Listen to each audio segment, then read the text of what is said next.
Thank you for having us. It's a great pleasure to present our work here. It's relatively fresh, so all comments are timely, and we're really looking forward to them. This is joint work with the singers. I think this is a tenor over there, and Peter has to yet give us a little sample on that. What are we trying to do in this work? We are trying to estimate causal effects of factors that may affect how long people work. And if you look at the literature and want to find what are credible causal effects of, say, health on retirement or wealth on retirement and similar, there's not actually very much evidence, and it's quite understandable why. Firstly, there's very little exogenous variation in any one country as to moving around people's health or wealth and so on. Reforms happen relatively rarely. And then finally, this area doesn't lend itself very much to doing randomized experiments, which otherwise would be the gold standard to come up with causal effects. So what are we trying to do in trying to address and add some evidence to this very sparse field is we are proposing to use subjective conditional probabilities to uncover the causal effects of a number of factors that may make people work longer. For those who are not that familiar with subjective probabilities, which is this format of asking questions and surveys about things in the events in the future or where people may be uncertain, this is how they go in the surveys like the health and retirement study. On a scale from 0 to 100%, where 0 means there's no chance and 100% means you're entirely certain, what are the chances that you'll work, say, full-time past age 65? Or you could replace that vent there with, what are the chances you'll live past age 75? What are the chances stocks will be higher a year from now? So they've been used a number of different domains and quite successfully so. There's a wide variety of research to, for example, forecast retirement or use survival probabilities that people report in life cycle models or study educational choice. This elicitation of subjective beliefs, people's expectations in this probability format has a number of advantages. First of all, we get expectations at the individual level that we can then also use in models. All too often in modeling exercises, in the absence of data on individuals' expectations, economists or other modelers assume rational expectations just of observed processes and the data, but not people's actual expectations. And once you collect data on them, you see there's a lot of variation across people in their expectations about a number of things. Then, very important, this format allows the expression of uncertainty. So if you were to ask people, say, what are the chances, or no, are you going to buy a car over the next year? And say a lot of people are uncertain and say, well, it's about somewhere between 30 and 40%. And then if you give them just a yes-no answer, then everybody rounds down to 0, and you are going to predict car purchases over the next year are going to be 0. And however, if you're going to leave people that room of expressing uncertainty, well, I think it's somewhere between 30-40% chance that I will, then you will actually from these data predict rates of purchase that are a lot more accurate. And that's a really important aspect pointed out by Juster and Jakmansky. Also very important, especially in the survey realm, is that by leaving that room for uncertainty, you also reduce the occurrence of item non-response where people just say don't know. Take the example of asking people, at what age do you think you'll retire?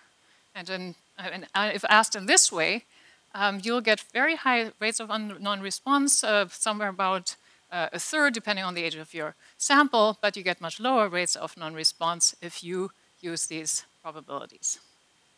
Another nice feature is you can nicely average across people, and then you get some percentages that you then can also compare to outcomes. So I was talking about car purchases, so what fraction of the population is buying a car. The subjective probabilities may give you something like 40%, and then you check over the next year what fraction did, in fact, buy a car, and you can nicely compare it. Whereas in survey questions where you ask, is it very likely, likely, and so on, averaging doesn't give you something that's very interpretable. So those are the subjective probabilities. And now in this work, we're going to push this method a step further. So we are going to ask people subjective conditional probabilities. It's quite a mouthful. And what do we do here? So we add to these kind of questions, well, just some conditions. So suppose your health is very good or very good or better at age 70. What are the chances you will work past age 70? And then another question, suppose your health is actually bad at that time. What are the chances you'll work past age 70?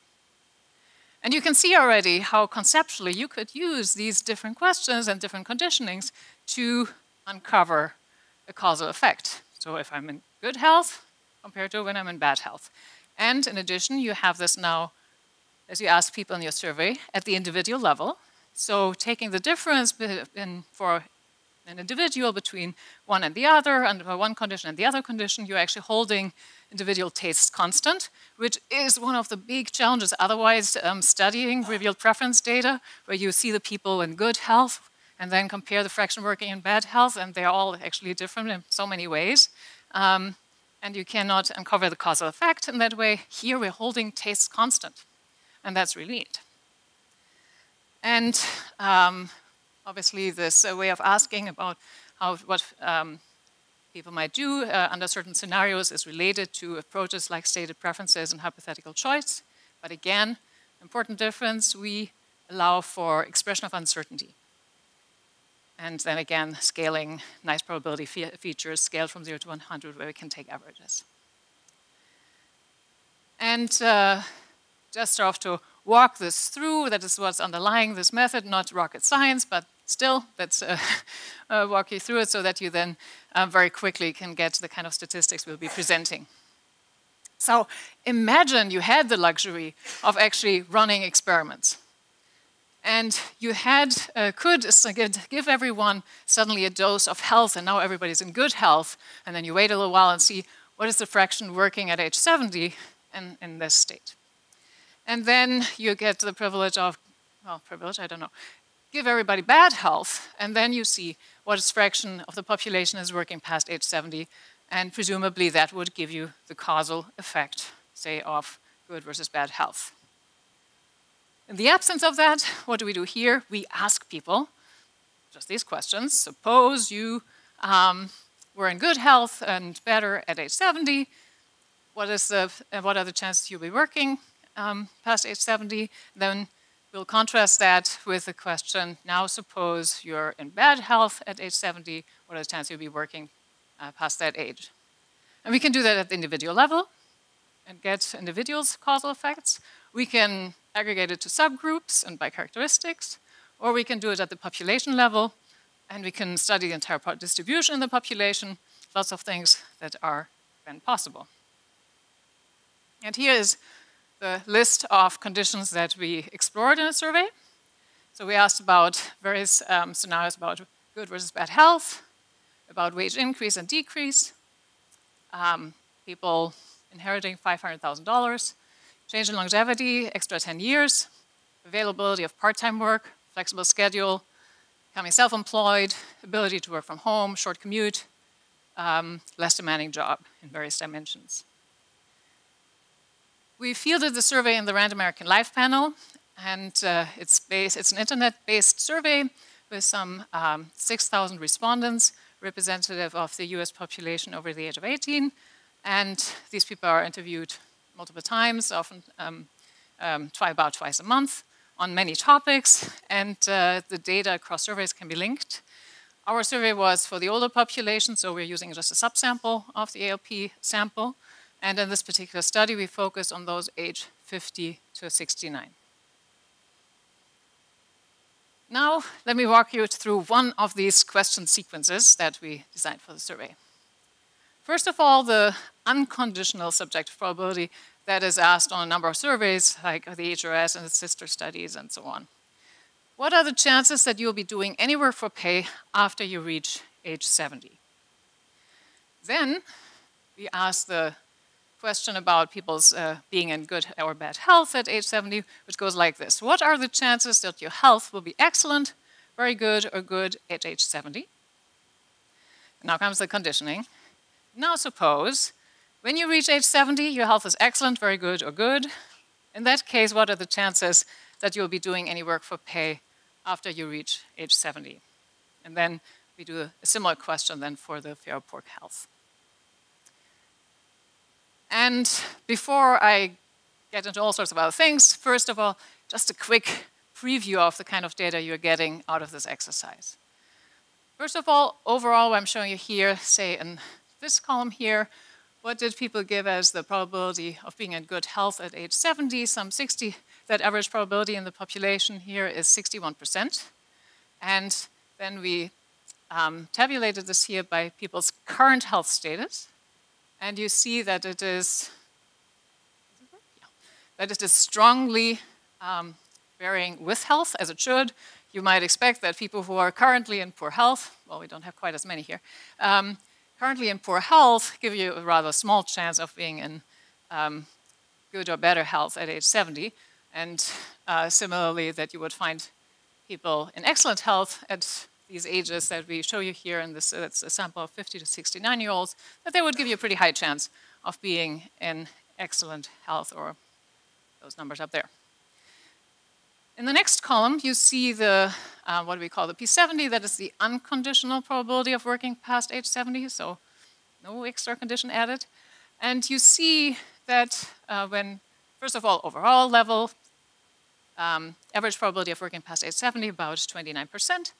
And it varies, again, also quite strongly with health, of course, not as strongly as the probability of being in good health, but you see that health gradient here. And then when we ask people for that probability of working past age 70 conditional on being in good health, that first of all, everybody increases their probability of working past age 70 quite substantially. And in addition, and at all levels here, at all levels of health, and the gradient by health gets actually compacted quite a bit. In fact, if you look at the first four, there is not really as much of a gradient anymore, but this group in poor health stands out a bit. It's also somewhat of a small group in our sample. So people do respond to that conditioning. They change their answers. So they get certainly what we're after. And then, since we are interested in the causal results, what we then have to do is subjective causal effects. What we have to do is contrast this probability of working past age 70 conditional on good or better health, which is this column here, with conditional on fair or poor health. And then we can take the difference, and that's what we will call our subjective causal effect. And here you see the equivalent. Then if you're asking people to condition on fair or poor health, you're moving everyone down compared to the previously shown unconditional probability, so much lower probabilities of working past age 70. And here's then the difference between those two. And it suggests a movement of about 20 percentage points when you're going from fair or poor health to good or better health. So quite substantial. And variation by health is actually largely eliminated. So we have here, the numbers are between 18 and 21%. But again, this group, those in poor health, stand out a little. And maybe for them it's hard to imagine what it would be when they're in excellent health or good or better health. Who knows? Or have to look in bigger sample. Before I show you more results on these subjective causal effects, let's increase our confidence in this kind of data. And so we want to go through a few validity checks. And here are the type of checks we will conduct. Firstly, we will compare the conditional, our subjective conditional probabilities with the conditional outcomes. So here we're asking people about the probabilities of working past age 70. And since we are not going to wait now several years before we show you results and look at what happens to these people we asked, so predictive power and longitudinal data, we have to wait a little longer. Instead, we are looking at today's people who are near 70 and look at the fraction working as a function of health and compare that to the subjective probabilities and the implied differences that we see. And we can do that either in the ALP data, somewhat small sample, or in the health and retirement study. Another consistency checks is this. We ask people about their subjective unconditional probability, chance of working past age 70. But we also ask under all these different circumstances, if you're in good health, if you're in bad health, and what's the probability in good health? We can put all of those back together, multiplied, and so using the laws of probability. And then we have a computed unconditional probability and their own reported. That's a real test of internal consistency. We're putting together quite a few self-reported things here. And those of you here, I see some nodding, who have worked with these expectations will be very curious. Oh dear, how's that going to turn out? Well, you'll see. And lastly, we will also look at, does wording matter? You saw our long piecing together of conditions, and you have to be careful about the wording and how much detail should you provide. Does that matter? Does that affect people's answers? And if it does, maybe that we have to be a little cautious here, how we interpret things. So we want to test for that so-called fill-in problem. Here we go. First validity check. Comparison with the observed fraction of working of people around there close to age 70 in, and as a function of health. So, for example, we see in the HRS, among people who are near age 70, that among those in good or better health, 32% are working. However, among those who have in fair or poor health, only some 14% are working, leaving us with a difference of about 18 percentage points. In the ALP, with a much smaller sample, but the numbers are actually not that far off. You see 36 or 37% are working among those in good or better health, 12% among those fair or poor health. Here we get a somewhat bigger difference, so it's not a causal effect here because we're looking at people in good health versus people in bad health. It's observational. But anyways, it gives you some benchmark. So that would be about 25% difference. And how does that compare then to the data that we glean from the subjective conditional probabilities? You see those over here. We had that conditional on being in good or better health. 35% would be working past age 70. 16% with a complement, fair or poor health. And then that difference being 20%, just in the middle of these two. So thought that looked pretty good. Now, how about that exercise of we have a number of things that we ask people and have observed. And for example, we have in the data, we ask them about their unconditional probability. We ask them about conditional good health, conditional bad health. We also ask about probability of being in good health at age 70. And then we can, of course, get back out the probability of being in bad health. All right, so we have the right-hand side computed, unconditional. Compare that now to the self-reported, and now do a bunch of comparisons. Number one, line them up in their cumulative distribution. What do you guess? And they're really awfully close. So if we had been told to make a guess, we would not have predicted this, so we were very pleased, obviously. So that was quite amazing. And then what's the next one? You can also regress one on the other. And when you do that, and then look at the coefficients here, non-parametric throughout the distribution, and it's very close to the 45-degree line, just where you want it to be, maybe with a little bit of greater deviations up here at the higher points of the distribution. But again, quite happy how that turned out. And then also again, something about internal consistency, if you will. Let's look again at, this is the reported probability, unconditional probability of working past age 70. And then the calculated one, first of all, in levels on average. They're quite close. There was no reason they had to be. And then if you stratify again by people's current health, do we see again the same kind of gradients? And you be the judge, but I think we could argue they're really, again, very close. Here, for example, unconditional probability of working past age 70, reported 30% for those in excellent health, and computed out of all of these different conditional probabilities and so on, it's 34, and you see kind of how it goes down.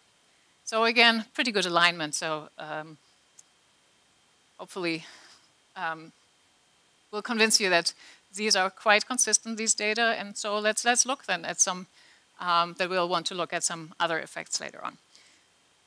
One little aside that I will not show you much data on, you could also think of asking joint probabilities. So it could be something like, and what are the chances that both will happen? At age 70, your health will be excellent, very good, or good, and you'll be doing any work for pay after you reach age 70. Joint probabilities don't work.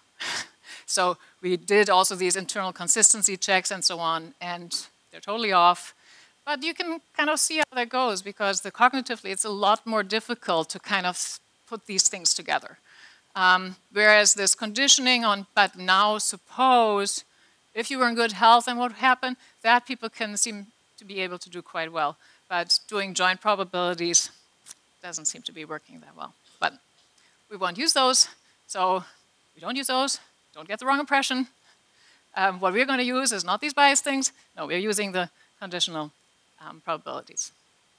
Last validity check that we call the fill-in problem. How do you phrase those added conditions, and do you provide further detail on what brings that condition about? For example, if you tell someone, suppose your earnings were this and that much higher, well, maybe then I think that that comes along with a really good economy, and my investments have done in the meantime really well, and therefore all sorts of things will tell me to retire earlier. So people might fill in, well, then maybe we should tell them more about what's happening, but then it becomes all very long. And anyways, so you get the idea. It may really matter how much you tell people, what's the underlying mechanism that brings about the condition that you're asking them to imagine. So that's what we call the fill-in problem. And so we ran a number of experiments also in that same survey to find out how important that is. We tested that in 3 domains. Firstly, when asking people to suppose that they get extra money, so for wealth gain, then the wage change, and also if they live 10 years longer. And I won't walk you through all of them, but let me walk you through one that where the fill-in problem doesn't matter so much, and I'll show you one where it is a little bit more important. So how did we test this? We randomized the sample always in 3 groups, and we provided scenarios that have, in a way, kind of the same effect. Here, for example, it's all about you get $500,000 extra. In one case, we just say, suppose you were to inherit $500,000. In that case, what are the chances you'll be working past age 70? And then nothing else that we provided. The other group, random group, we just added a little bit more. It doesn't change the condition at all. Just now, please think about your situation today, including your current health, financial situation. Suppose you were to inherit $500,000. Third one, actually, we slightly changed the circumstances. You didn't inherit. You just imagined you had $500,000 more in financial assets. There again, you could imagine how that maybe gets people to think what other circumstances would bring that about. But anyways, let's look at the data that we get from this randomization and how different or not different than the conditional probabilities are that result. And what you see here are these 3 different versions. Here are the conditional probabilities that we get from people. And all of them reduce their subjective probability of working past age 70 compared to the unconditional. And but there's not really that much of a difference between these 3 scenarios. So in this case, it didn't seem to matter very much how we phrased that. And yet, give people $500,000, they'll retire earlier. So it seems to be suggested by these data. Now let's look at another case here where we said in the simplest version, now imagine scientists discover a new medicine that adds an extra 10 years to your life. Under those circumstances, what are the chances you will work past age 70? Next one, same text all the way up to here, with the only addition, but all other aspects of your life would be unchanged. Okay, so hold everything constant. Last version, and that turns out to be important, is again still the same thing as version 2, but we are adding or changing one thing, and that is this word here. We're adding those would be 10 healthy years. And you're going to see that's going to make all the difference. Look at the data. Here are the conditional probabilities that we're getting. Overall, generally people say they'll work longer if they live longer, but only marginally so in the first two scenarios when it's just any kind of old years that you get older or live longer. No, but if it's healthy years, that makes a big difference, and the response to working longer is much larger. So, got to be careful how you phrase these things. And it's domain specific, presumably. And probably you want to test that for the domains that you want to study. With that said, here's now our list of other things for which we examined and asked all these question sequences to get at the causal effect of various factors that might get people to work longer, except for when you give them more wealth, then they'll retire earlier. So, and these are ordered by effect size in terms of causal effect size that we estimated, so that you see what matters is at the top. And it's among workers, since things will be quite a bit different among non-workers. Also, some of the conditions are a bit harder to ask among non-workers. And then it's probably also worth noting, you see that we've shown here again the no condition is here, then the with condition there. You take the difference as our causal effect. But you see that the no condition varies quite a bit. Well, once you study it, it seems obvious, but let me fill that in a little. What no condition means is quite different across these scenarios. For example, here, health, we contrast the good or better health with being in bad health. Right now, there are a whole bunch of people who are actually in pretty good health, so we're taking something away from them. So those people will be, under that condition, lowering their subjective probability. And that's why, for example, the no condition scenario has actually much lower subjective probability for the health one. Whereas when it comes to inheriting 500,000, so most people don't look forward to that happening to them. I mean, what am I saying? Don't have that in the cards. Maybe they would love to have it, but to most people that's not happening. And then when we have introduced the condition, people move down. But just wanted to note that what means the no condition varies across the different scenarios. So it makes sense that there's quite a bit of variation here in the subjective probabilities in that column. And then comes the with condition, and then here these causal effects. Largest for health, second largest, but in the other direction, for if you give people not just a few pennies. And flexible schedule seems to be valued quite a bit, so that seems to move people in terms of contemplating to work past age 70. Then we have becoming self-employed, leads to a change of about 12 percentage points in the chance of working past age 70. Here is a wage increase, about 11 percentage points as well. Get rid of the physical effort. That increases the probability of working past age 70 by 10 percentage points. And then commute seems to matter as well. Here are the ones that generated much smaller effects, still among workers. And so, for example, reducing the amount of concentration that your job requires doesn't seem to change things very much, but moves people just a little bit. Work from home, about 6 percentage points. Offer part-time, 5 percentage points. And then here's the longevity one.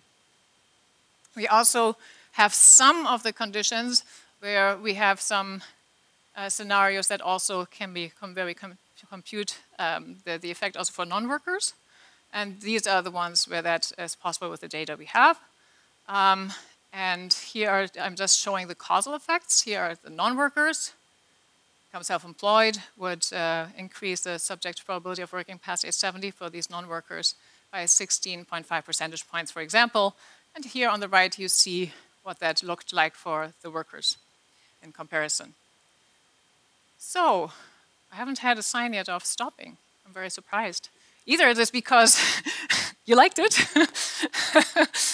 because here I am. Very fresh work, hot off the press. We're very excited. Up to this date, we'll see your comments, of course. We think that the subjective conditional probabilities are a very promising tool to analyze these. So it's either effect of policies or other factors that may affect how long people might be working. The validity checks turned out really very well. However, you have to be careful how you phrase things. So the fill-in problem that I demonstrated to you. And of course, in survey design, salience is also always very, very important. So you cannot just ask about any kind of outlandish condition. But with that said, here are the ones that so far we found to matter quite a lot. In the sense of how much it moved people's subjective probabilities of working past age 70. And so overall, it also suggests that there is a fair amount of scope for people to work longer, in a nutshell, if the conditions are right. Thank you. Thank you. Well, this is a very interesting paper. The authors have found a point of stability and high ground in the rough seas of measuring subjective probabilities.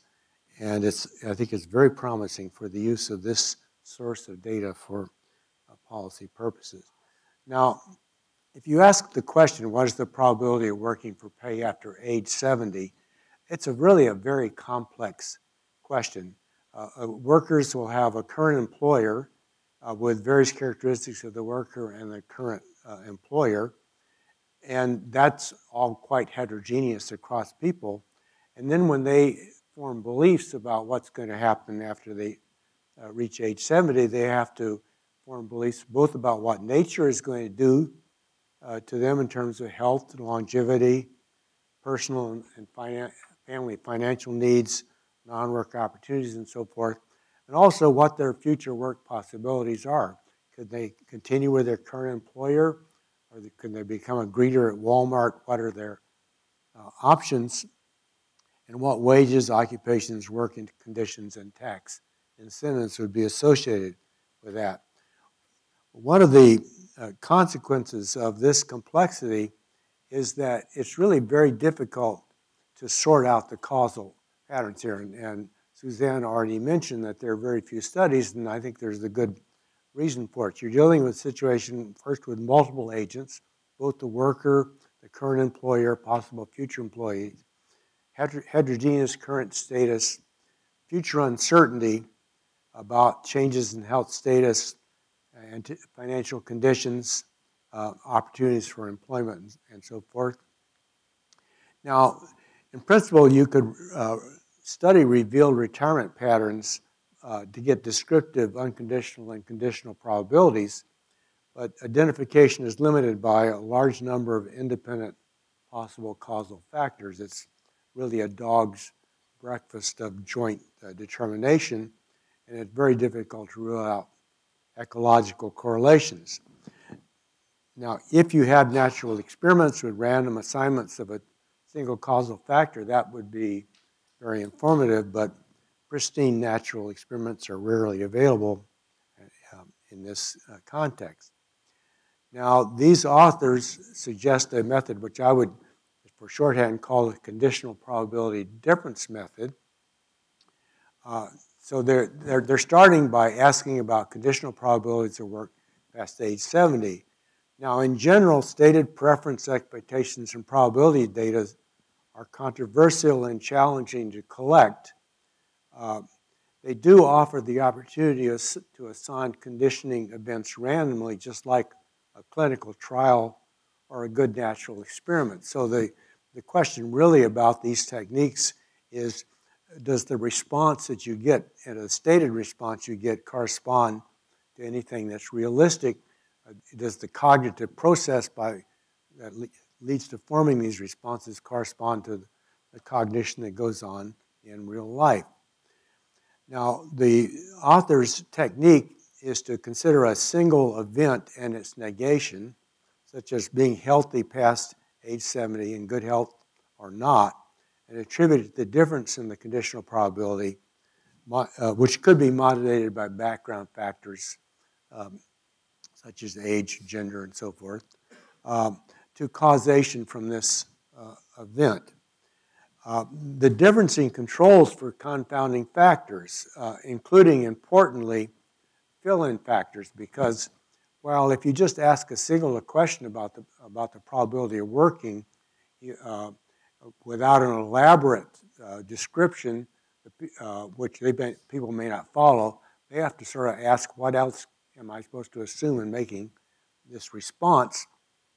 In this situation, it's rather automatic that in a paired response situation, whatever you assume about everything else, there's no reason to change it from one of the paired responses to the other. So it's a very clever technique for eliminating these fill-in confounding factors in undifferenced conditional probabilities. Their elicitation framework provides opportunities for internal consistency checks, and they report some really very strikingly good results on internal calibration. And this is really important because consistent subjective probabilities are notoriously difficult to recover. Their results, I won't summarize it. I think that's already been done very nicely. But the question is, how well do these results predict the effects of policy on real retirements? I think their consistency tests and cross-validations are really convincing. Their method, on the other hand, is part of the substated response data, which is often can be very squirrely and very controversial. So you have to ask yourself the question, how effective is it as controlling all the possible confounding factors? It's clear that it does very nicely on some, but there may be others in the way people form, process, and report probabilistic beliefs. Now, just to remind you of some background, I think most of you know this well. In the 50s, it was thought through the work of von Neumann, Morgenstern, Savage, and Arrow that there was a straightforward way to recover subjective probabilities from lottery experiments. But that's been confounded by various behavioral anomalies, beginning early with the Allais and Ellsworth paradoxes, and later in the many experiments of Kahneman and Tversky on reference point effects, the effects of framing, ambiguity aversion, loss aversion, inconsistencies in conceptualizing and reacting to small probability risks. There's the work of Norbert Schwartz, which shows that people tend to be hypersensitive to context when they're asked to give probabilistic responses. And then there are a series of systematic biases that often appear in probability statements. An extension bias, which is that people have a trouble telling the difference between the probability of 7 things happening and 9 things happening. Prominence effects, which says that I mentioned something and then you tend to put more emphasis on that in the response in the experimental setting than you do in real life, which I think one of the things I'll flag as an issue in this work. The fill-in problem, which has been discussed, and I think this work does a beautiful job of taking care of that. And finally, the issue of partially formed probabilities and coded responses. What happens if you ask people, how long does it take you to get to work, or what's the probability you're going to live for 10 more years, is your answers tend to be given in terms of focal points. 50%, 100%, 60, 70, 80, 90, 95. Very rarely do people fill in more digits. And that may be simply a custom in making statements, but it also may be more fundamental. It may be related to the cognition of probabilities, and it may be that we don't keep CDFs in our minds. So we keep in our minds are sort of categories of very unlikely events, very likely events, and so forth. And when we're asked to respond with a probability, we have to go through some mental calculation to actually convert that into a number. These may actually, this may be quite important. Now, the author's program, I would describe in the following way. Their conditional probability difference method overcomes many of the challenges to collection of useful stated probability elicitation, but it's still somewhat susceptible to context, prominence, and coding effects. And the result will be that you may still have a signal-to-noise ratio that is pretty low and possibly systematically biased at the individual level. Just for example, if people's response to these conditional questions that are asked are coded at 0.05 levels in probability, then people may give a zero response either because they don't think it would have any causal effect or simply because it doesn't cross whatever the threshold mechanism is that leads them from one focal point to another. Susann talked about their internal consistency checks that in their conditional probabilities and their difference in conditional probabilities really does seem to be an important finding in terms of something that's pretty stable and reproducible in terms of people's probability responses. There are lots of other areas where people are really squirrely in these responses, and joint probabilities are one. So they're finding that the conditional probabilities don't work well to estimate joint probabilities. It's just another way of saying people just can't do joint probabilities very well at all. For cross-validation, very nice results on health. And let me just quickly mention one other area, which perhaps a little more problematic. If you look at elasticities of labor supply, both participation and hours together with respect to wage, the survey suggests they're in the range of 0.01 to 0.03, pretty low. The author's numbers, if you put them together with the employment rate for 70 to 74-year-olds, which is 19.2% 2 years ago, that applies an elasticity supply of labor in from their study of 2.46, very substantially higher, order of magnitude higher. Now, the market studies are not for a comparable population. It may well be that for 70 to 74-year-olds where the base is low, there's much more opportunity for added participation, but it's also a possibility that the author's implied elasticity is inflated by some kind of prominence effect, and that calibration would be called for. I'll just mention quickly that I won't take time on it, but one thing has worked very well for stated preference data, not probability data, but stated preference data, is to use hierarchical Bayes estimation. It's turned out to be a very effective tool and econometrically pretty easy to work with. And so I would recommend trying it here. And that's my comments. Very nice paper, and I think opens a lot of opportunities for bringing additional causal information to play, even though it's potentially quite noisy, causal information to play in policy analysis. Thank you. So thank you, Dan, for these very nice comments, providing the context, providing some caution. One thing that may have helped us here in the ALP compared to some of the subject probabilities we've seen in other surveys is that the ALP is self-administered. So to the extent that people want to think about the answers for a little while, that context may be quite helpful.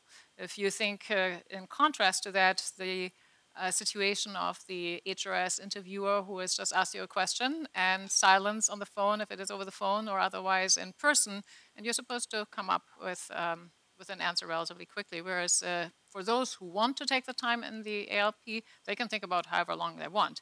Now, on the other hand, we also have some rather fast movers, it has to be said. Anyways, so that might help a bit. We certainly want to replicate this in another sample, in some other studies. That has to be on the agenda. We have also admittedly learned quite a bit with this first round. We've noticed some areas where we can do better, where we could have conditioned a little better, where the wording could have been better, and so on. There's a lot of cleanup still to do. This was a first dip of the toe in the water. But nevertheless, thank you for those comments, and especially on the previous slide with some of the Bayesian shrinkage and so on, we should really look into that, and it'd be nice to follow up. And if we have questions, we'll turn to you.